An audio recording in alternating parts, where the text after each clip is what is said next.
మంచిది. మరి దేవుడు ఏర్పరిచిన కుటుంబ బంధాలు బలహీనమవుతున్నాయి ఎందుకు అన్నది మనం నేర్చుకున్నాము. ఇక ఈరోజు మరి రేపటి రోజున ఎలక్షన్స్ కాబట్టి దానికి సంబంధించి చెప్పాలి అనుకున్నాను. కానీ ఈరోజు ఏం రోజమ్మా? ఈరోజు ఏంటిదమ్మా? Mothers day. కాబట్టి మళ్ళీ మదర్స్ డే గురించి చెప్పాలని దేవుడిచ్చిన ప్రేరణను బట్టి ఒక మంచి అంశాన్ని బైబిల్లో నుండి మనమందరం నేర్చుకుందాము. అంతకంటే ముందు మన చర్చిలో ఉన్న మదర్స్కి, తల్లులకు అందరికీ నా పక్షాన, నా కుటుంబ పక్షాన అందరికీ, మీ అందరికీ కూడా కృతజ్ఞతలు. మరి అందరికీ గ్రీటింగ్స్ తెలియజేస్తున్నామ్మా. అందరికీ గ్రీటింగ్స్ అమ్మ, శుభాకాంక్షలు మీ అందరికీ కూడా. మంచిది. ఈరోజు మనము నేర్చుకోబోయే అంశము ఏంటి అన్నప్పుడు, ఆజ్ఞలు లేనప్పుడు బాధ్యతలు మోసిన తల్లి ఎవరు అనే ఒక మంచి అంశాన్ని బైబిల్లో నుండి ఆలోచన చేద్దాము. మరలా చెబుతున్నాను, ఆజ్ఞలు లేనప్పుడు బాధ్యతలు మోసిన తల్లి ఎవరు అన్నది ఆలోచన చేద్దాము. మరి తల్లుల గురించి మనం ఆలోచన చేయగలిగితే ఎక్కువగా కుటుంబంలో ఎవరి పాత్ర ఉంటుందమ్మా? అందరు నన్ను చూడాలి. పిల్లలు మీరు దయచేసి యవనస్తులు మీరు అందరూ కూడా నన్ను చూడాలి. నేను బైబిల్ చదవమన్నప్పుడు బైబిల్ చదవండి, నన్ను చూడమన్నప్పుడు నన్ను చూడండి. ఓకేనా? రైట్. ఎక్కువగా కుటుంబంలో ఎక్కువగా బాధ్యత ఎవరికి ఉంటుందమ్మా? అమ్మా, తల్లికి. అవునా కాదా? ఎక్కువగా తల్లిదే బాధ్యత ఉంటుంది. అయితే మొన్న ఆలోచించినప్పుడు, దేవా ఇంత ఎండలు తట్టుకోలేకపోతున్నాము, బాడీ తట్టుకోలేకపోతుందని ఆలోచించినప్పుడు, మరి తల్లులు ప్రతిరోజు కిచెన్ రూములు ఉండాలి. అవునా కాదమ్మా? తల్లులు ప్రతిరోజు మరి వాళ్ళు కిచెన్ రూములు ఉన్నప్పుడు వాళ్ళు ఎంత వేడి అనుభవిస్తున్నారు? మనకైనా సమ్మరేమో కానీ మరి స్త్రీలకైతే మీరు ఆలోచన చేయగలిగితే వాళ్ళు ప్రతిరోజు ఉండాలి, పొయ్యి దగ్గర ప్రతి దినము ఉండాలి. కాబట్టి మరి మనం ఆలోచిస్తున్నాము, ఆజ్ఞలు లేనప్పుడు బాధ్యతలు మోసిన తల్లి ఒక ఆమె బైబిల్ గ్రంథంలో ఉంది. ఇంకా మనం ఆలోచన చేయగలిగితే తల్లి అనగానే మనకేం గుర్తొస్తుందంటే, ఉదయాన్నే లేవటము, ఆ తర్వాత ఇంటి పని చేసుకొని పిల్లలు రెడీ చేసి పిల్లల్ని స్కూల్కు పంపించి ఆ తర్వాత లంచ్ డిన్నరు ఏర్పాటు చేసేదే ఇదే అని మనకు జ్ఞాపకం వస్తుంది. కానీ బైబిల్ గ్రంథంలో తల్లులకు చాలా బాధ్యతలు ఇచ్చాడు. బైబిల్ గ్రంథంలో తండ్రికి బాధ్యతలు ఉన్నాయి, తల్లికి బాధ్యతలు ఉన్నాయి, పిల్లలకు బాధ్యతలు ఉన్నాయి, మామ బాధ్యతలు ఉన్నాయి, అత్త బాధ్యతలు ఉన్నాయి, అమ్మమ్మ, తాతయ్య, ఎవరి బాధ్యతలు ఎవరు ఏమి చెయ్యాలో బైబిల్ గ్రంథంలో అన్ని దేవుడు స్పష్టంగా రాయించాడు. కాబట్టి ఈరోజు మనం నేర్చుకునేది, తల్లికి ఏ బాధ్యత ఇచ్చాడు దేవుడు? కేవలము ఇంటి పని మాత్రమే చేసుకోవాలా? కేవలము ఉద్యోగం మాత్రమే చెయ్యాలా? లేదంటే ఇంకా ఏదైనా బాధ్యత దేవుడు తల్లికి ఇచ్చాడని మనం ఆలోచన చేయగలిగితే, మనందరికీ తెలుసు, గృహ పరిపాలన ఒక బాధ్యత ఇచ్చాడు. హోమ్ మినిస్టర్ అనే ఒక బాధ్యత ఇచ్చాడు. ఇంకా తల్లి ఏం బాధ్యతలు నిర్వర్తించాలో బైబిల్ గ్రంథంలో మీరు చూడగలిగితే, దయచేసి అందరం కూడా సామెతల గ్రంథము మొదటి అధ్యాయము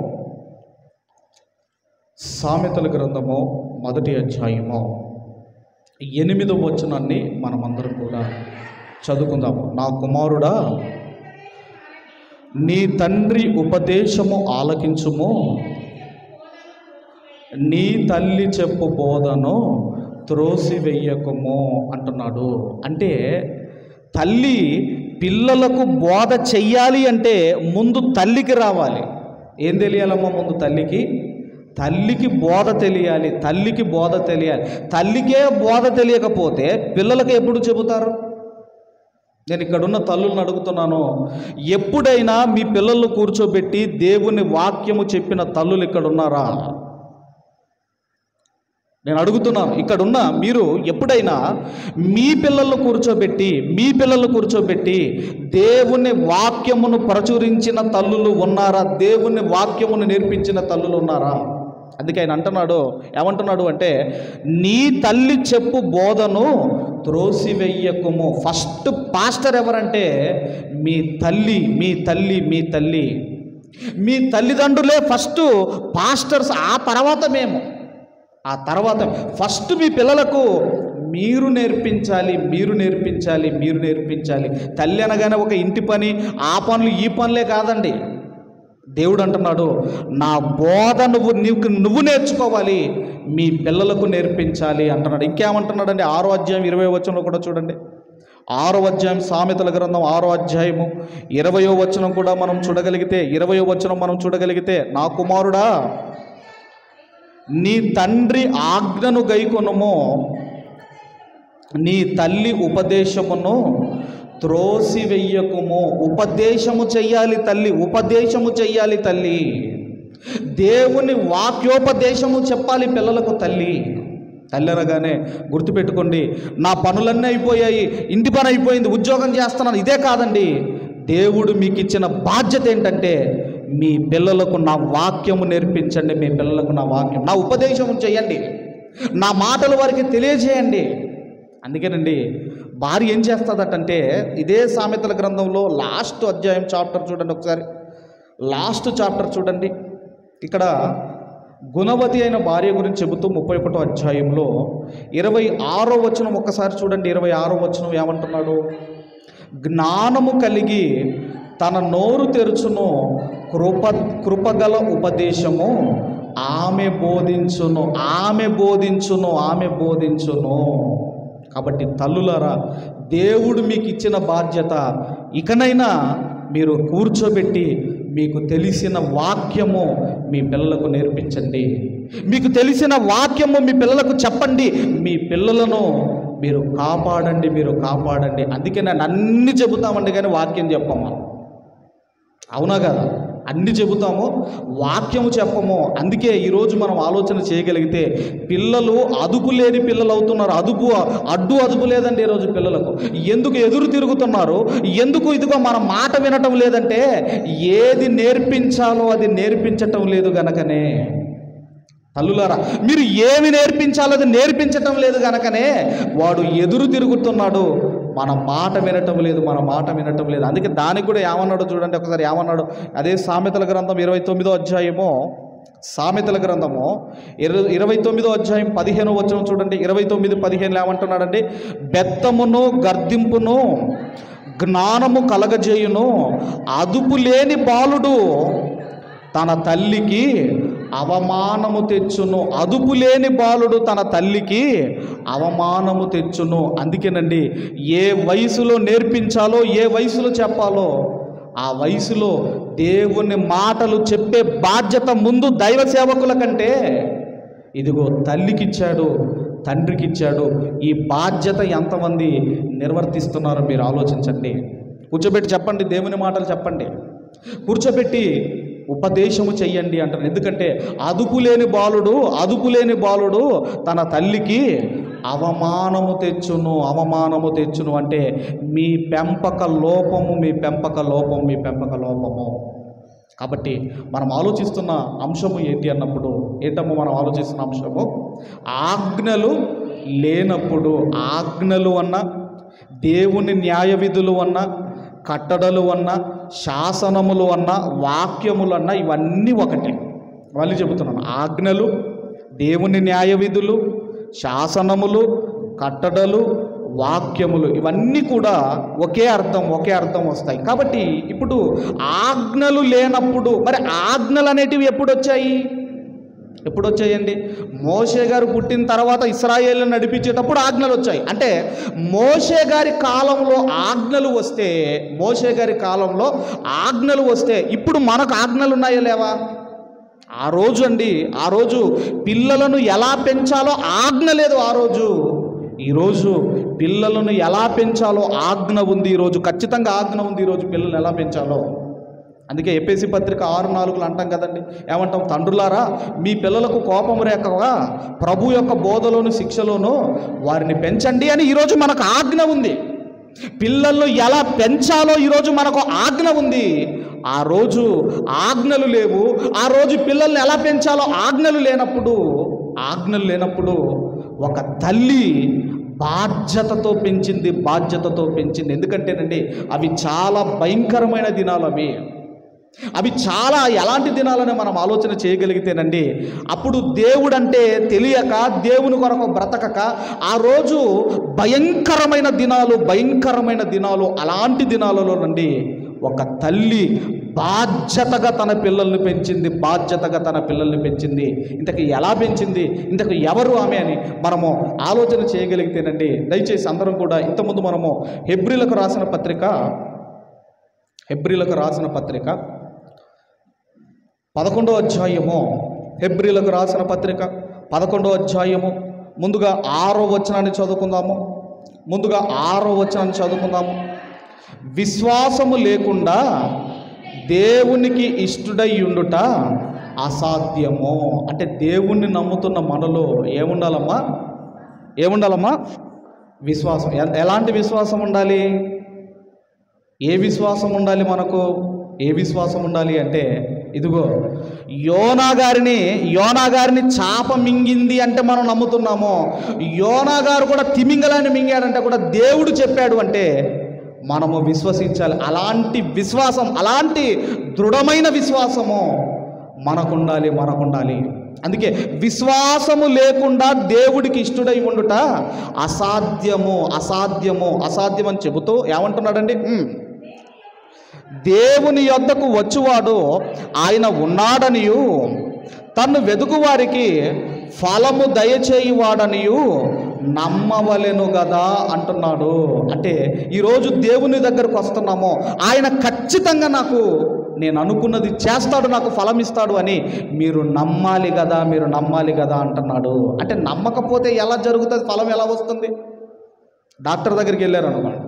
డాక్టర్ దగ్గరికి వెళ్ళిన తర్వాత మీ ప్రాబ్లం చెబుతారు, ఆయన కొన్ని మందులు రాస్తారు. ఆయన మందులు రాసిన తర్వాత 2 అడుగులు వేయగానే అక్కడ నర్సు ఉంటుంది అక్కడ. ఇప్పుడు ఈయన రాసిన మందులు పని చేస్తాయని ఇప్పుడు ఆమెను అడిగారు అనుకోండి. అమ్మ నేను చెప్పింది అర్థమైందా? డాక్టర్ రాసిన మందులు పని చేస్తాయి అమ్మ అని నర్సుని అడిగారు అనుకోండి. ఇప్పుడు డాక్టర్ గారికి ఎలా ఉంటుంది? ఆయన నీకు దండ, నా దగ్గరకు ఇంకోసారి రాకంటాడు ఆయన. అవునా కదా? అంటే ఆయన రాసిన మందులు అవి తగ్గుతాదో లేదో తెలియదు, కానీ దేవుడు అంటున్నాడు, నా దగ్గరికి వచ్చి నన్ను నమ్మిన నీవు నేను ఫలం ఇస్తానని నువ్వు నమ్మాలి కదా. కాబట్టి నమ్మితే ఖచ్చితంగా మీరు ఫలమును చూస్తారు. అందుకే ఇప్పుడు మనము 23వ వచనాన్ని మనం చదవగలిగితే, మోషే పుట్టినప్పుడు అతని తల్లిదండ్రులు ఆ శిశువు సుందరుడై ఉండుట చూచి విశ్వాసమును బట్టి రాజాజ్ఞకు భయపడక 3 మాసములు అతనిని దాచిపెట్టిరి. ఇక్కడ మనం ఆలోచన చేయగలిగితే అవి చాలా భయంకరమైన రోజులండి, ఎలాంటి రోజులంటే, ఫరో రాజు కొన్ని కఠినమైన శాసనాలు చేశాడు, ఆజ్ఞలు జారీ చేశాడు. ఏమైనా ఆజ్ఞలు జారీ చేశాడంటేనండి, ఒకటి ఏంటంటే ఇశ్రాయేలీలు చాలా పని చేయాలండి. ఎంత పని చేయాలంటే వాళ్ళు మనుషుల్లా కాకుండా యంత్రాల్లాగా పని చేయాలి, అలిసిపోవాలి. వాళ్ళ జీవితంలో అలిసిపోవాలి, ఆ రోజంతా అలిసిపోవాలి. ఎందుకు అలాంటి చట్టం చేశాడు అంటే, ఇశ్రాయేలీలు అలిసిపోతారు, ఇంటికెళ్ళి వాడు హాయిగా పడుకోవాలి, అంతేగాని వాడు పిల్లలు కనకూడదు అంటే వీళ్ళ చేత కఠినమైన పనులు చేయించాలి అనండి. చాలా కఠినమైన పనులు పని చేయటము, అలిసిపోయి ఇక వీడు పడుకోవాలి అని ఒక శాసనం చేశారు. అంత భయంకరంగా హింసించేది ఇశ్రాయేలీయులను. అదొకటైతేనండి, ఇంకా మీరు చూడగలిగితేనండి, నిర్గమాకాండము, దయచేసి ఒకసారి అందరం కూడా నిర్గమాకాండము మొదటి అధ్యాయము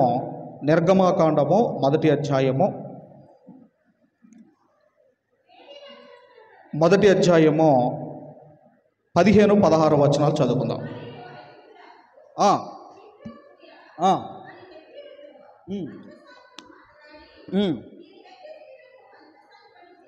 చేయిచు మగవాడైన ఎడల చంపుడి, ఆడదైన ఎడల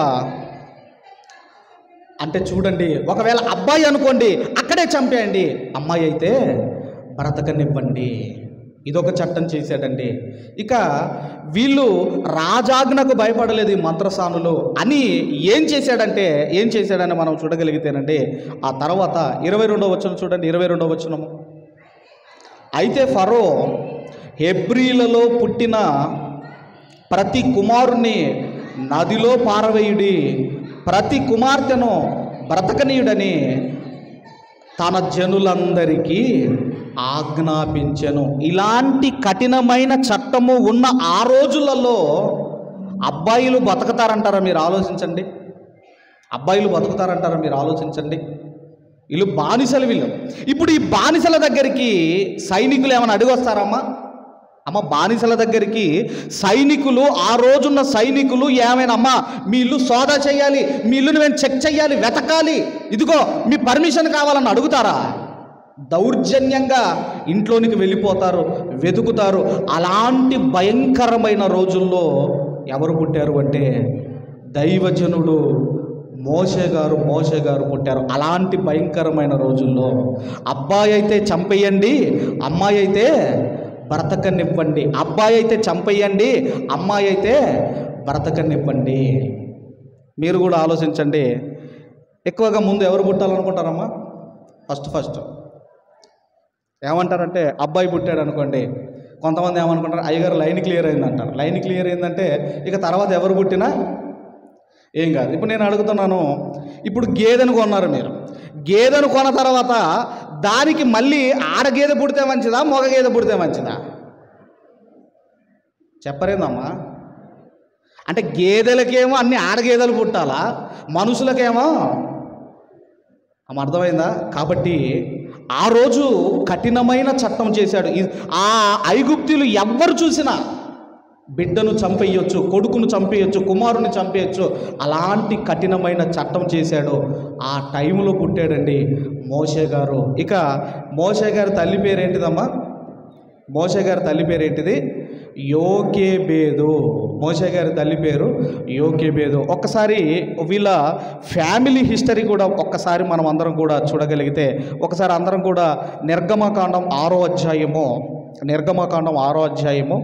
20వ వచనం చూడండి. 6వ అధ్యాయం 20వ వచనం చదువమ్మ. అమ్రాము తన మేనత్త అయిన యోకేబేదును పెండ్లి చేసుకొనెను. ఆమె అతనికి అహరోనును మోషేను కనెను. మరి ఇద్దరేనా పిల్లలు? అమ్రాముకు యోకేబేదుకు ఇద్దరికి సంతానమేనా? ఇంకెవరు లేరా? ఎవరున్నారమ్మా? ఇక్కడ లేదు. కానీ ఎక్కడుందంటే ఇప్పుడు సంఖ్యాకాండం చూడండి. సంఖ్యాకాండము, దయచేసి అందరూ కూడా సంఖ్యాకాండం 26వ అధ్యాయము, సంఖ్యాకాండము 26వ అధ్యాయము 59వ వచనాన్ని చదువుకుందాము. కాహాతు అమ్రామును కనెను.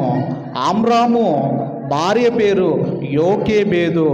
ఆమె లేవి కుమార్తె. ఐగుప్తులో ఆమె లేవికి పుట్టెను. ఆమె అమ్రాము వలన అహరోను, మోషేను వీరి సహోదరియగు మిరియామును కనెను. అంటే మోషే గారి తండ్రి గారి పేరు అమ్రాము, ఆయన తల్లి గారి పేరు యోకేబేదు, వాళ్ళ అక్క పేరు మిరియాము, వాళ్ళ అన్న పేరు అహరోను. ఆ తర్వాత చివరిలో పుట్టినవాడే మోషే గారు. ఇప్పుడు మరి ఎలాంటి చట్టం ఉందని మనం చదువుకున్నామో, పక్కింటోళ్ళైనా కానివ్వండి, ఎదురింటోడైనా కానివ్వండి, అసలు ఈ మగబిడ్డ యొక్క సౌండ్ వినబడిందా వెంటనే చంపేయచ్చు, నైలు నదిలో పారవేయవచ్చు. అలాంటి భయంకరమైన చట్టము ఉన్న ఆ రోజుల్లో మోషే గారు పుడితేనండి. ఇప్పుడు 2వ అధ్యాయము 1వ వచనాన్ని మనం చదువుకుందాం. నిర్గమకాండము 2వ అధ్యాయము 1వ వచనాన్ని మనం చదువుకుందాం. చదవము. వెళ్ళి లేవి కుమార్తెను వివాహము చేసుకొనెను. ఆ స్త్రీ గర్భవతి అయి కుమారుని కని వాడు సుందరుడై ఉండుట చూచి 3 నెలలు వానిని దాచెను. ఎన్ని నెలలు దాచిందటమ్మా? ఎన్ని నెలలు దాచిందటమ్మా? 3 నెలలు దాచిపెట్టింది. 3 నెలలు దాచిపెట్టింది. ఆ తర్వాత ఎందుకు దాయలేకపోయింది? ఎందుకంటేనండి 3 నెలల తర్వాత పిల్లలు సౌండ్స్ చేస్తూ ఉంటారు. వాడు అంటూ ఉంటాడు వాడు. అవునా కదా? ఇశ్రాయేలీల క్యాలెండర్లో వాళ్ళకు నెలకు 30 రోజులే ఉంటాయి. 3 నెలలంటే 90 రోజులు కుమారుణ్ణి దాచిపెట్టింది. ఆ తర్వాత అండి ఒక జమ్ము పెట్టి తెచ్చింది, దానికి కీలు పూసింది. ఆ తర్వాత నైలు నదిలో విడిచిపెట్టింది. ఇప్పుడు మీరు ఆలోచించండి, నైలు నది అంటేనండి ద వరల్డ్లో the longest river in the world అండి. లాంగెస్ట్ అంటే ప్రపంచంలోనే అతి పొడవైన నది ఏదంటే నైలు నది. నైలు నది, అందులో ముసళ్ళు ఉంటాయి.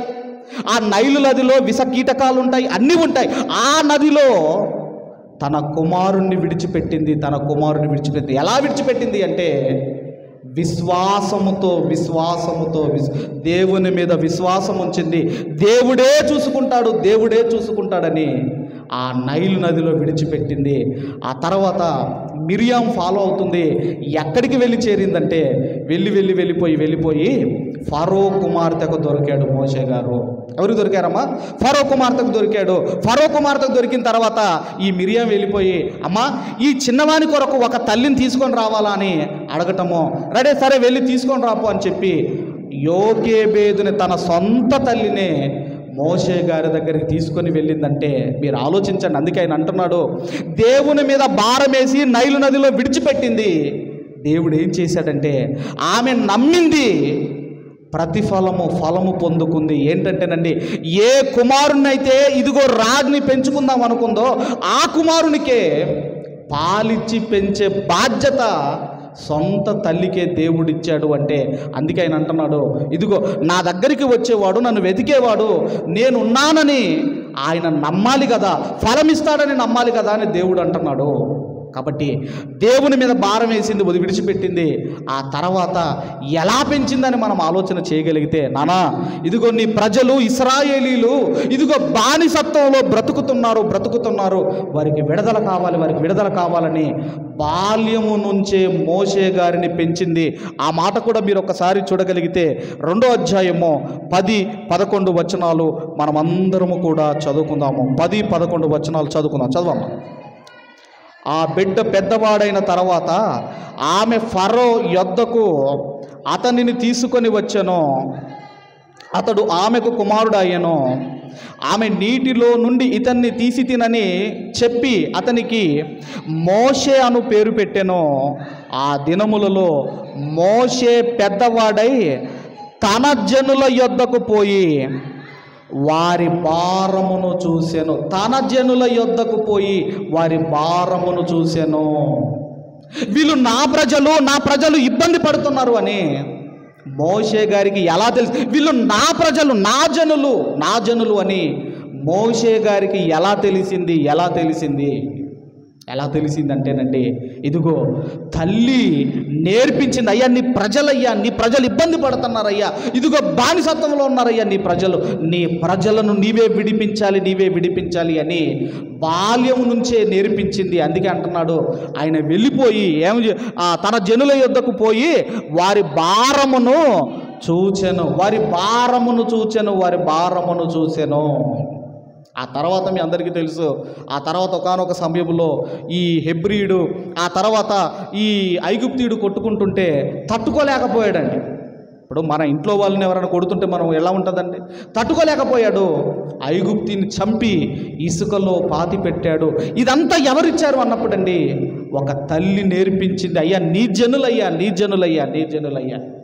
అలా మీరు ఆలోచన చేయగలిగితేనండి, ఆ తర్వాత ఏం జరిగిందని మనం ఆలోచన చేయగలిగితే, అలా ఒక తల్లి ఎంతటి వాడిని చేసిందని మనం ఆలోచన చేయగలిగితే, ఇదిగో ఇశ్రాయేలీలను బానిసత్వం నుంచి బయటికి రావడానికి గల కారణం ఎవరు అన్నప్పుడు మోషే గారు. అందుకే మోషే గారు ఒక నాయకుడు, మోషే గారు ఒక ప్రవక్త, ఒక నాయకుడుగా ఒక ప్రవక్తగా తీర్చిదిద్దింది ఎవరు అంటే తన తల్లి. అప్పుడేమైనా ఆజ్ఞలు ఉన్నాయా మీరు ఆలోచించండి. మోషే గారు పుట్టక మునుపు ఏమైనా ఆజ్ఞలు ఉన్నాయా మీరు ఆలోచించండి. ఆజ్ఞలు లేనప్పుడు ఒక నాయకుని చేసింది, ఒక ప్రవక్తగా తీర్చిదిద్దింది ఒకనాడు యోకేబేదు అనే తల్లి. అందుకేనండి ఇంకా దేవుడు వీళ్ళ గురించి మాట్లాడుతూ ఏమని మాట్లాడుతున్నాడో మీకా గ్రంథము 6వ అధ్యాయము, ఒకసారి అందరూ కూడా మీకా గ్రంథము 6వ అధ్యాయము దయచేసి 4వ వచనాన్ని మనం చదువుకుందాం. 6వ అధ్యాయము 4వ వచనాన్ని మనం చదువుకుందాం. 6వ అధ్యాయం 4వ వచనాన్ని మనం చదువుకుందాం. ఐగుప్తు దేశములో నుండి నేను మిమ్మును రప్పించి తిని, దాసగృహములో నుండి మిమ్మును విమోచించి తిని, మిమ్మును నడిపించుటకై మోషే, అహరోను, మిరియాములను పంపించి తిని. ఐగుప్తు దేశములో నుండి ఇశ్రాయేలీయులు బయటికి రావడానికి గల కారకులు ఎవరు అన్నప్పుడండి ఆయన చెబుతున్నాడు మోషే, అహరోను, మిరియాము. మరి అంత గొప్పగా పెంచింది ఎవరు అంటే ఒక యోకేబేదు వాళ్ళ తల్లి పెంచింది. ఎప్పుడు పెంచిందంటే అప్పటికి ఇంకా ఆజ్ఞలు లేవు, ఇలా పెంచమని అప్పటికి ఇంకా శాసనాలు లేవు. ఆ టైంలో ఒక మోషే గారినేమో నాయకుడు ప్రవక్తను చేసింది. ఆ తర్వాత అహరోనేమో యాజకుడిగా మారిపోయాడు. మిరియాము ఏం జరిగింది, మిరియాము ఎవరో కూడా మీరు చూడగలిగితేనండి, ఒకసారి మిరియాము కూడా ఎవరో మీరు చూడగలిగితే నిర్గమకాండం 15వ అధ్యాయము, నిర్గమకాండము 15వ అధ్యాయము 20వ వచనాన్ని మనం అందరం కూడా చదువుకుందాము. 20వ వచనం మనం చదవము. మరియు అహరోను సహోదరియు ప్రవక్తియగు మిరియాము తంబురను చేత పట్టుకొనెను, తంబురతోనూ నాట్యములతోనూ ఆమె వెంబడి వెళ్ళగా. అందుకేనండి బైబిల్ గ్రంథములో మొట్టమొదటి ప్రవక్తిని ఎవరు అంటే మోషే గారి అక్క, అహరోను అక్క మిరియాము గారు. అంటే మీరు ఆలోచించండి, వాళ్ళ కుటుంబం అంతా కూడా ఎందులో ఉందంటే తల్లిదండ్రి విశ్వాసం కలిగిన వారే. మోషే నాయకుడు, ఆయన ప్రవక్త, అహరోను యాజకుడు, అక్కేమో ప్రవక్తిని అంటే టోటల్ కుటుంబం అంతా కూడా దేవునిలో ఉంది. కుటుంబం అంతా అలా కుటుంబం అంతా దేవునిలో ఉంటే ఆ కుటుంబము ఆదర్శమైన కుటుంబం ఎందుకు కాదు మీరు ఆలోచించండి. కాబట్టి అలా ఎవరు పెంచారయ్యా అంటే ఒక తల్లి పెంచింది, ఒక తల్లి. అందుకే తల్లికి దేవుడిచ్చిన బాధ్యతలు ఏంటి అన్నప్పుడు వాళ్ళను అన్ని చేయాలి వాళ్ళకి, కానీ కృపగల ఉపదేశము కూడా నీ పిల్లలకు నేర్పించు. నీ పిల్లలకు ఇదిగో ఉపదేశము చెయ్యి, నీ పిల్లలకు బోధ చెయ్యి అంటున్నాడు. బోధ చెయ్యి, నా మాటలు నేర్పు అంటున్నాడు. బాల్యములోనే వాడికి నా మాటలు నేర్పు, వాడు పెద్దవాడైన దానిలో నుండి వాడు తొలగిపోడు. ఒక మోషేకు బాల్యంలో నేర్పింది, ఒక అహరోనుకు బాల్యంలో నేర్పింది, ఒక మిరియాముకు బాల్యంలో నేర్పింది. పెద్దవారైనను తొలగిపోలేదు. కాబట్టి ఒక బాధ్యత కలిగిన తల్లిగా ఎవరు కనపడుతున్నారు అన్నప్పుడు మనకు మిరియాము గారు కనపడుతున్నారు. ఈరోజు దేవుడు అడుగుతున్నాడు, మీ పిల్లల పట్ల మీరు ఎలా బాధ్యతగా ఉన్నారు? ఎప్పుడైనా నేను అడుగుతున్నాను, మీ పిల్లలు చూసినప్పుడు వీళ్ళు నా పిల్లలు కాదు, వీళ్ళు దేవుని పిల్లలని ఎప్పుడైనా మీకు జ్ఞాపకం వచ్చిందండి? వీళ్ళు నా పిల్లలు కాదు, వీళ్ళు దేవుడు నాకు ఇచ్చిన పిల్లలు, వీళ్ళను దేవుని కొరకు నేను పెంచాలి అన్న ఎప్పుడైనా మీకు ఆలోచన వచ్చిందా? అందుకే ఎవరి పిల్లలు కూడా యెహెజ్కేలు గ్రంథంలో అన్నాడు చూడండి, ఏమన్నాడు? యెహెజ్కేలు గ్రంథం 16వ అధ్యాయంలో, యెహెజ్కేలు గ్రంథము 16వ అధ్యాయము, యెహెజ్కేలు గ్రంథం 16వ అధ్యాయము 20వ వచనాన్ని చదువుకుందాం. 16వ అధ్యాయం 16:20 చదవండమ్మా. మరియు నీవు నాకు కనిన కుమారులను కుమార్తెలను, ఈరోజు మనకిచ్చిన ఈ పిల్లలు ఎవరంటేనండి దేవుని పిల్లలు. దేవుని కొరకు మనము పెంచడానికి దేవుడిచ్చిన పిల్లలు. అందుకే ఈ మదర్స్ డే రోజు మీరు ఆలోచించండి, ఒక మదర్గా, ఒక తల్లిగా దేవుడిచ్చిన బాధ్యత ఎంతవరకు ఎంతవరకు మీరు పాటిస్తున్నారు, ఎంతవరకు నిర్వర్తిస్తున్నారు కొడుకునిచ్చిన బాధ్యతను. వాళ్ళు మన పిల్లలండి, దేవుని పిల్లలు. దేవుని పిల్లలు దేవుని కొరకు పెంచాలి, దేవుని పిల్లలు దేవుని కొరకు పెంచాలి. కాబట్టి ఒకనాడు యోకేబేదు అంత గొప్పగా పెంచింది కనుకనే వాళ్ళ కుటుంబం అంతా కూడా దేవునిలో ఉంది, దేవుని సేవలో ఉంది. ఇశ్రాయేలును బయటికి తీసుకొని వచ్చారు. ఆ తర్వాత మనందరికీ తెలుసు, యేసుక్రీస్తు వారి గురించి కూడా మనందరికీ తెలుసు. ఒకవైపు ఆయన సిలువలో వేలాడుతున్నాడు, కొన్ని నిమిషాల్లో ప్రాణం పోతుంది. ఆ టైంలో ఆయన అంటున్నాడు, తల్లి గురించి ఆలోచిస్తున్నాడు. ఎంతమంది ఆలోచిస్తున్నాడు తల్లి గురించి? మీరు ఆలోచించండి. తల్లి గురించి ఆలోచించి అక్కడే పక్కనే ఉన్న యోహాను పిలిచి అంటున్నాడు, యోహాను, ఇక నుంచి ఈమె నీ తల్లి, నీవు ఆమె కుమారుడవు. అందుకేనండి యేసుక్రీస్తు వారు ఒకరోజు బోధ చేస్తూ ఉంటే ఒక తల్లి ఏమన్నదో ఒక మాట మీరు చూడగలిగితే, ఏమన్నదో చూడండి. లూకాసు వార్త దయచేసి లూకాసు వార్త 11వ అధ్యాయము 27, 28 వచనాలు. ఆయన ఈ మాటలు చెప్పుచుండగా ఆ సమూహములో ఉన్న ఒక స్త్రీ ఆయనను చూచి, నిన్ను మోసిన గర్భమును నీవు కుడిచిన స్తనములను ధన్యములైనవని కేకలు వేసి చెప్పగా, ఆయన అవును గాని దేవుని వాక్యము విని గైకొనువారు మరీ ధన్యులని చెప్పాను. యేసుక్రీస్తు వారు దేవుని గురించి చెబుతున్నప్పుడు ఆ జన సమూహంలో ఉన్న ఒక స్త్రీ ఎవరిని జ్ఞాపకం చేసుకుందండి? యేసుక్రీస్తు వారు బోధిస్తుంటే ఎవరిని జ్ఞాపకం చేసుకుంది? ఆయన తల్లిని జ్ఞాపకం చేసుకుని, అబ్బా ఎంత గొప్పగా పెంచిందయ్యా నీ తల్లి, ఏం మాటలు చెబుతున్నావయ్యా, నీ మాటలకు మేము ఇదిగో అట్రాక్ట్ అయిపోతున్నావయ్యా, ఎంత గొప్పగా పెంచిందయ్యా నీ తల్లి అని తల్లిని జ్ఞాపకం చేసుకుంటుంది. అసలు ఆడోళ్ళు అంటేనే పడదు, అవునా కదమ్మా? ఒక ఆడోళ్ళు ఇంకొక ఆడోళ్ళను ఎప్పుడు పొగడరు. మరి అలాంటిది ఒక స్త్రీ మరొక స్త్రీని జ్ఞాపకం, అయ్యా నువ్వు పెంచిన తల్లి ధన్యురాలు అని మీ పిల్లల ద్వారా మీరు ఇదిగో ఆ మాట పొందాలి, ఆ మాట మీరు సంపాదించాలి. నిన్ను కన్న తల్లి ధన్యురాలు అని నిన్ను పొగడాలి, సమాజం నిన్ను పొగడాలి. అందుకే యేసుక్రీస్తు వారిని మనం ఆలోచన చేయగలిగితే ఆయన కూడా చూశాడు, ఈ యేసుక్రీస్తు వారిని ఎవరికి ఇస్తే కరెక్ట్గా పెంచుతాడో అని ఆలోచించాడు. మరియమ్మ గారికి ఇచ్చాడు, కరెక్ట్గా పెంచింది. కాబట్టి తల్లులారా, దేవుడు చెబుతున్నాడు, మీకు ఒక బాధ్యత ఉంది, మీ బాధ్యత ఉంది. పిల్లలను దేవుని కొరకు పెంచండి, కూర్చోబెట్టి చెప్పండి దేవుని మాట, దేవుని కొరకు బ్రతకమని చెప్పండి. ఈ పాడైపోయిన సమాజంలో మీ పిల్లల్ని ఎలా కాపాడుకోవాలో మీ పిల్లలకు నేర్పించండి, బాల్యము నుండే నేర్పించండి. ఈరోజు ఎలా తయారయ్యారటంటే, స్కూల్ ఎలా తయారయ్యారటమ్మా, 6 నెలలు కాగానే స్కూల్ వాళ్ళు వస్తున్నారట. అమ్మ 6వ నెలలో అడ్మిషన్ తీసుకోవాలట. ఏ నెలమ్మా చెప్పండి అమ్మా. మేము ఒకరోజు స్కూల్లో మా వాడు టిఫిన్ తినిపించడానికి వెళ్తే అమ్మ, టిఫిన్ తినిపించడానికి వెళ్ళాము. ఒక ఆమె ఏం చేసిందంటే, చిన్న బాబు అమ్మ, వాడు ఇంకా నడుస్తలేడు, ఆమె ఎత్తుకొనే ఉంది, ఏదో అట్లా నడుస్తున్నాడు. వాడిని అక్కడికి వచ్చిన మాస్టర్ అంటున్నాడు, ఇక స్కూల్లో వేసేయాలంటున్నాడు. వాడికి ఇక మాటలు రావటం లేదు, కనీసం వాడు చెప్పాలా, నాకు ఇది వస్తుంది, నాకు ఇలాగ అవుతుందని చెప్పాలా, ఇక వేయాలంటున్నాడు. ఇంకా ఇప్పుడు ఏమైపోయిందంటే 6 నెలల ముందేనటండి, 6 నెలల ముందే ఏం జరుగుతుందంటే, బిడ్డ పుట్టిన 6 నెలల ముందే ఏం చేయాలటంటే అడ్మిషన్ తీసుకోవాలట. అడ్మిషన్ తీసుకున్న తర్వాత, అంటే కడుపులో ఉన్నప్పుడే అడ్మిషన్ తీసుకోవాలట.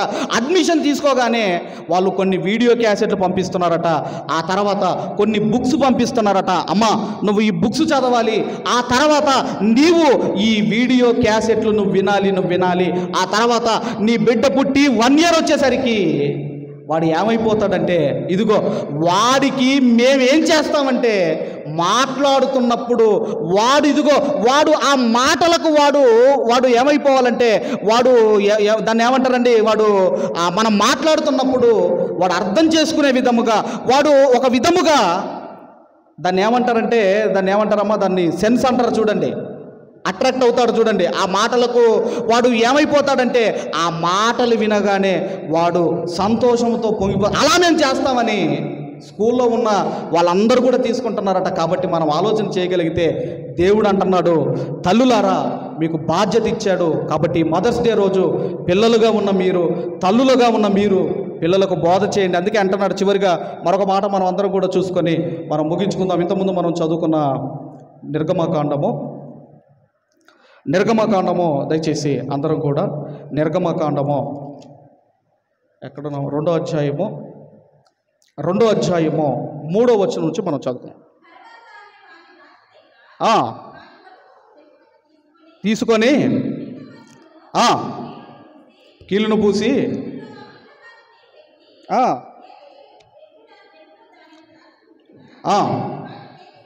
వానికి ఏమి సంభవించునో తెలుసుకొనుటకు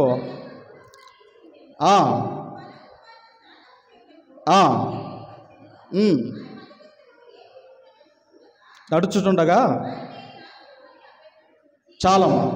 కాబట్టి ఒక మోషే గారిని గొప్పగా పెంచింది, ఒక హన్నా గారు సమూయేలు గారిని గొప్పగా పెంచింది, ఒక మరియ గారు యేసుక్రీస్తు వారిని గొప్పగా పెంచింది. ఈరోజు మీ పిల్లలను మీకే ఎందుకు ఇచ్చాడు అంటే మీరు గొప్పగా పెంచుతారు, మీరు నా గురించి చెబుతారు, మీరు నా గురించి చెప్పి నా మార్గంలో నడిపిస్తారు అని ఒక నమ్మి ఒక బాధ్యతగా ఆయన పిల్లలను మీ చేతిలో పెట్టాడు. కాబట్టి ఇప్పుడు మీ బాధ్యత ఏంటంటే, ఆ రోజు ఆజ్ఞలు లేవు, ఈరోజు మనకు ఆజ్ఞలు ఉన్నాయా లేవా? ఏమన్నాయమ్మా? చాలా ఆజ్ఞలు ఉన్నాయి. ఈరోజు మనకు చాలా ఆజ్ఞలు ఉన్నాయి. పిల్లలను ఎలా పెంచాలో ఆజ్ఞలు చాలా ఉన్నాయి. ఆజ్ఞలు చదవండి, మీరు చదవండి, మీ పిల్లలకు మీరు నేర్పించండి అని కోరుకుంటున్నాడు. కాబట్టి బాధ్యతలు లేనప్పుడు, ఎప్పుడంటే ఆజ్ఞలు లేనప్పుడు బాధ్యతతో పెంచిన తల్లి ఎవరు అంటే యోగేబేదు. మీరు కూడా తల్లులుగా రేపు దేవుడు అడుగుతాడు, అమ్మా నీకు 2 పిల్లల్ని ఇచ్చాను, నువ్వు ఎలా పెంచావు? అయ్యా నీకు ఇదిగో అమ్మా నీకు 3 పిల్లల్ని ఇచ్చాను, నువ్వు ఎలా పెంచావు అని దేవుడు రేపు నేను అడిగితే మీ దగ్గర నుంచి వచ్చే సమాధానం ఏంటో అందరూ కూడా మరి ఆలోచించి గొప్పగా మీ పిల్లల్ని పెంచి దేవుని అంబుల పొదిలో బాణాలుగా మీరు తయారు చేయాలని కోరుకుంటూ ఈ నా మాటలు ముగిస్తున్నాను. దేవుడు మనందరిని దీవించి ఆశీర్వదించును గాక. ఆమేన్. ఈ సమయంలో ఈ వాక్కులు మనలో ఫలించినట్లు మన మధ్యలో ఉన్న శ్రీమతి కవిత జుమ్మెలమ్మ గారు వారు ముందుకు విచ్చేసి ఫలింపు